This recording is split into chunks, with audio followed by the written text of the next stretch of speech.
Alright, now, first off, right, it starts as a normal chess game.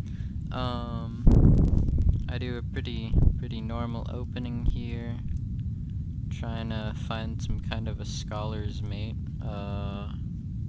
That's fine. They block it accordingly.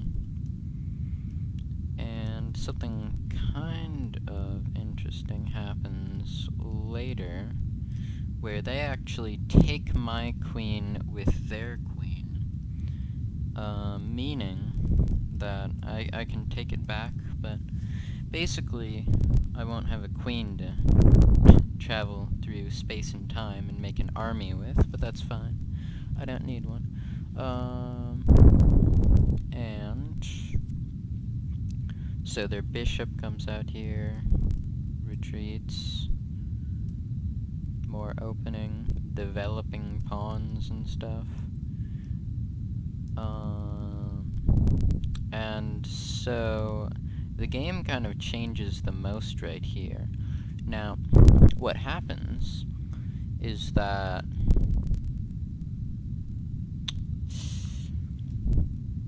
they get their bishop here, and then they take this pawn on b2 to threaten my knight on a1, or however you say, like, a and then numbers like that. So what I do is I actually warp this bishop interdimensionally to this one, creating another branch of the multiverse, which means that I now have 3 bishops and they have 1 in this new alternate branch of time, another possibility, if you will. Now, this one plays out about the same. There's more developing. They make some strange kind of interdimensional blunders. Like, you know, they played their knight out here, which I took easily with my bishop. And then, yeah.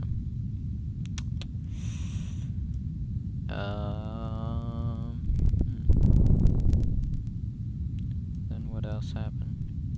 Here's my move. What I was thinking here is that actually I had to protect my rook with this knight, which, if this bishop took this knight, then I could warp this one throughout the dimensions to take it for taking my rook, because in this sort of multi-dimensional chess, rooks are actually less valuable than bishops or knights, say. Just because their movement along the axes is not as important, while something like a bishop could move throughout time very easily. Now, they do some interesting stuff. This is a computer, right? And, so I move my knight up here, I think that was just developing. I don't think that was for any reason in particular. So this this pawn moves up. It's sort of just a safe move. You never know when you need a pawn.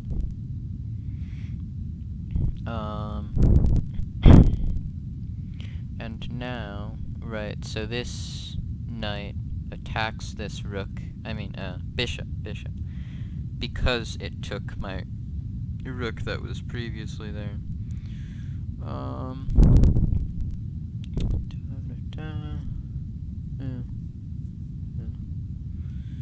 Then, they move. Then I move my knight out of there after taking their bishop, which took my rook. And this one, there's a knight also getting developed, looking for, say, an attack on this file for, throughout the dimensions. This bishop, right, it attacks this pawn, then I get 2 bishops in this dimension, which is pretty nice. Right.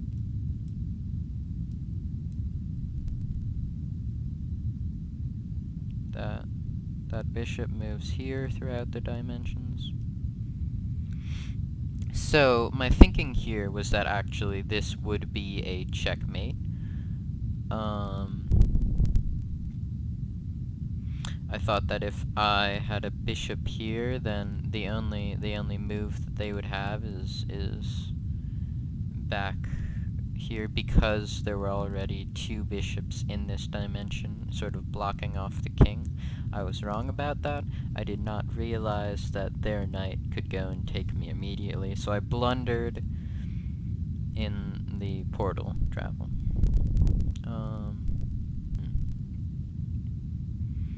Now, next I'm developing my rook.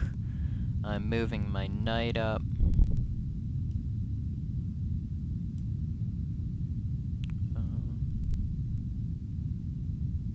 Say, if I moved it here, right, then it'd be able to actually threaten the enemy king through the dimensions. And then here, what I was doing was, I was basically just taking a free capture of that bishop. Rook moving up. Pawn moves down. Tries, yeah. Oh, I think that was a blunder, yeah. So, I moved my bishop right there. Yeah, I don't think I saw the pawn threatening my rook there. And, this is a little not interesting. I just, so their knight was threatening my bishop, so I moved it back, took a free pawn in that. Now this is where the interesting stuff starts happening. Moved a pawn. Yeah, okay, so I moved this pawn. This is later stuff, actually. Right, now, what happens next is...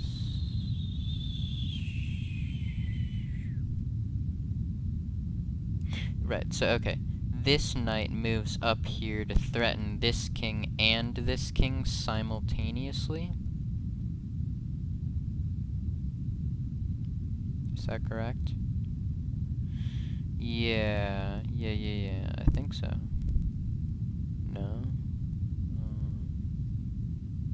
Okay, so this knight moves to this square so that it threatens this king and this king both simultaneously, and so they both exit that dimension, giving me two different places with two kings, which are what opens up these new dimensions. Just more and more of the multiverse. Here's another king here, there's another king here, there's just a lot of kings happening. And this is almost where I win the game here.